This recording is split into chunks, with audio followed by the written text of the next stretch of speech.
You left a sandwich on the counter for 10 seconds. You were reaching for a napkin.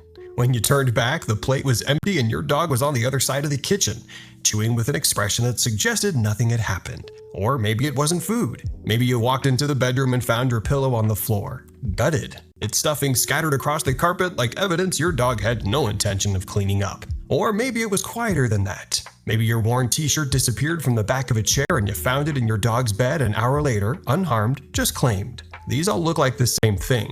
Your dog took something, but they're not the same thing at all. The dog on your t-shirt, the dog with the destroyed pillow, and the dog that ate your sandwich are each running completely different psychological programs. And when researchers put dogs into brain scanners and design controlled experiments to study these moments, what they found turns "my dog is being naughty" into something far more complicated and far more interesting. It smells like you. The quiet kind of stealing is the one people misread the most. Your dog takes a worn t-shirt, carries it somewhere soft, and lies on it. No chewing, no damage, just contact. In 2015, neuroscientist Gregory Burns and his team at Emory University published a study in the journal Behavioral Processes. They placed 12 dogs into an fMRI scanner and exposed each one to 5 different scents: the dog's own, a familiar dog's, a stranger human's, and a familiar human's. The familiar human's scent produced the strongest activation in the caudate nucleus. That's the brain region tied to reward and positive anticipation, stronger than food, stronger than other dogs. A familiar smell, yours or anyone your dog knows well, activates the same neural pathway that fires when it expects a treat. A worn shirt isn't clothing to your dog. Neurologically, it's a concentrated dose of someone it loves. Veterinarians have built practices around this for years. When a dog is hospitalized overnight, the standard protocol is to leave an item carrying the owner's scent in the kennel. Not as a sentimental gesture, because it measurably reduces cortisol levels, lowers heart rate, and decreases restless behavior. Your scent to your dog's nervous system functions like a mild anxiolytic. The dog on your t-shirt didn't steal your t-shirt, it went and found the strongest comfort signal available in the house. The best game they ever invented. Then there's the kind of stealing that comes with eye contact. Your dog picks up the TV remote, stands perfectly still, and looks at you. It doesn't run, it waits. What it's waiting for is your reaction, because the last time this happened, you stood up, said its name in a very specific voice, and moved toward it. You dropped everything and engaged completely. And from your dog's perspective, that was spectacular. The remote was irrelevant, your reaction was the prize. This is operant conditioning at work. The dog performs an action, the environment delivers a consequence, and if that consequence is rewarding, the behavior strengthens. But the reason this particular behavior becomes almost impossible to undo is something behavioral psychologists call a variable reinforcement schedule. You don't respond the same way every time. Sometimes you chase, sometimes you trade a treat. Sometimes you ignore it, sometimes you laugh. That inconsistency is the most powerful reinforcement pattern in behavioral science. It's the same mechanism behind slot machines. The unpredictability of the payoff makes the behavior harder to extinguish, not easier. And the sprint through the house afterward, the wide loops with a sock in its mouth that glances over the shoulder to make sure you're watching, ethologists classify that as keep away, a documented form of social play. In puppy ethograms, keep away appears alongside play bows and exaggerated approaches. Your dog didn't defy you, it invited you to play, using the most reliable strategy it knows, picking up something you'll react to. Bred to grab.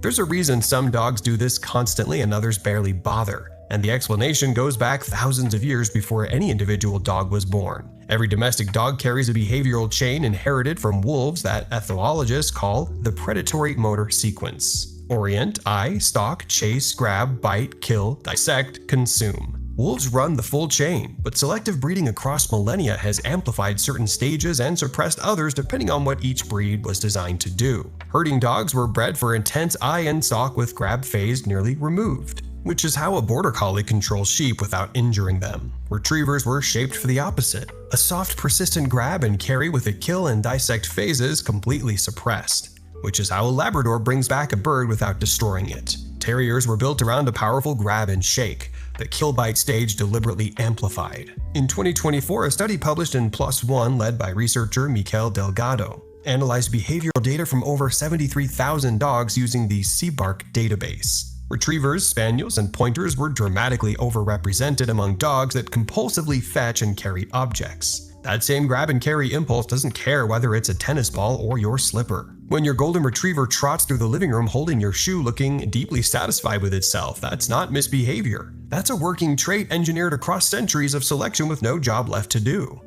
They know when you're watching.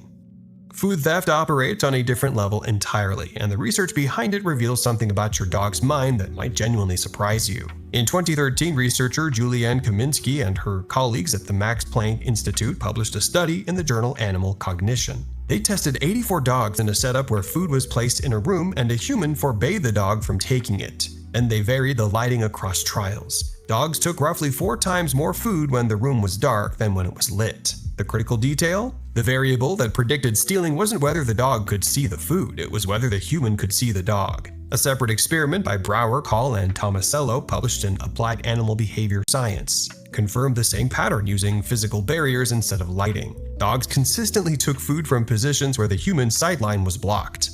That is not impulsiveness. That is perspective taking. Your dog is constructing a model of what you can and cannot perceive, and adjusting its behavior based on that model. Counter-surfing isn't a failure of obedience, it's a display of cognitive flexibility that you'd probably never associate with the animal currently eating your dinner.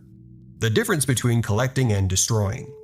There's a distinction buried in all of this that changes everything about how you respond, and almost nobody makes it. A dog that carries your slipper to its corner and falls asleep on it is engaged in low arousal comfort behavior, a modern expression of ancestral caching, the instinct to gather and store things of value. A dog that reduces your pillow to confetti is in a completely different state. High arousal destruction is almost always a signal of understimulation, frustration, or anxiety that needs an outlet. These two dogs need two very different responses, and one study explains the single most frustrating part of all of this. Researchers Kalfab and Mills, publishing in Animal Cognition in 2008, gave dogs a choice between familiar and novel objects. Dogs picked the novel item in 76% of trials. Your dog doesn't ignore its own toys because your belongings are somehow better. It ignores them because they're familiar. Your shoe is interesting for the same reason you'd choose a new restaurant over your own kitchen. Novelty is intrinsically rewarding. This is why punishment almost never fixes chronic stealing. The research points toward enrichment instead. Rotating toy selections, scent-based foraging games, structured problem-solving challenges. When a dog's need for novelty and cognitive engagement is met somewhere else, the appeal of your shoe drops significantly. Not because you hid the shoe, but because your dog's brain finally has something more interesting to do. The teenage thief. If your dog is between 6 months and 2 years old and the stealing feels relentless, there's a reason for that too. In 2020, researcher Lucy Asher and her team published a study in Biology Letters that tracked dogs through adolescence. At around 8 months, dogs became significantly less responsive to their caregivers' commands, showed more conflict-like behavior, and tested boundaries in ways that closely paralleled the dynamic between human teenagers and their parents. The effect was especially pronounced in dogs with less secure attachment to their owners. A large-scale longitudinal study published in the journal Animals in 2025 by Kinsman and colleagues, using data from the Generation Pup cohort, confirmed the pattern on a bigger scale. The highest proportion of young dogs displaying undesirable behaviors hits its peak at 12 months, with 42% showing at least one problematic behavior. After that, the numbers decline steadily. In other words, that phase where your dog seems to steal everything in sight, test every limit, and conveniently forget every command it ever learned, that's not a training failure, that's adolescence. It's a developmental window of high impulsivity, intense exploration, and still maturing self-control. And in most cases, it passes.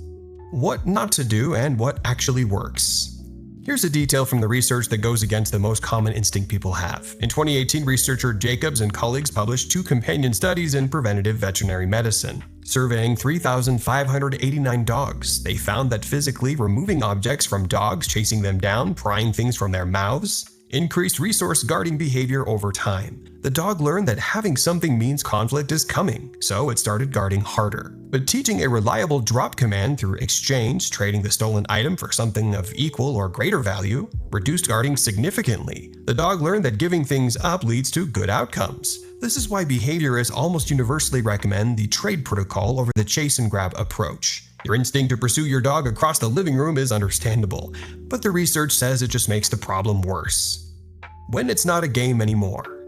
Everything mentioned earlier describes normal behavior, but there's a boundary, and recognizing when it's been crossed matters. In 2021, researcher Sylvia Mason and her team published a study in the Journal of Veterinary Behavior. They examined 42 dogs that had undergone surgery for swallowing foreign objects and compared them against 42 matched controls using standardized behavioral assessments. In 88% of the cases, the ingestion was primarily associated with behavioral conditions, hyperactivity, impulsivity, or anxiety disorders. Only 12% were attributed mainly to digestive pain. But separate veterinary research complicates even that finding. Chronic gastrointestinal disease, conditions a dog can carry for months without visible symptoms, can also drive compulsive ingestion of non-food materials. A dog that repeatedly eats fabric, plastic, or wood isn't always a behavioral case. Sometimes it's a medical condition that looks behavioral from the outside. The markers that matter: if your dog is swallowing what it takes, not just carrying or chewing, but actually ingesting. If the behavior is repetitive and hard to interrupt, if it's getting worse over time,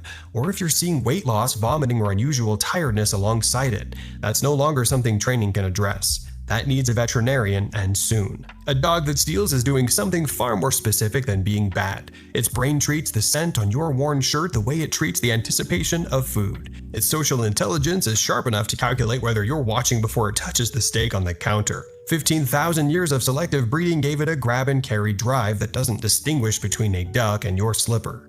And its play instinct is creative enough to turn a stolen remote into a game it designed, cast, and directed, with you in the lead role. And sometimes, at the end of the day, when it drags your sweater to its bed and curls up against it, it's not stealing at all, it's just wanting to be near you and found the closest thing it could hold on to.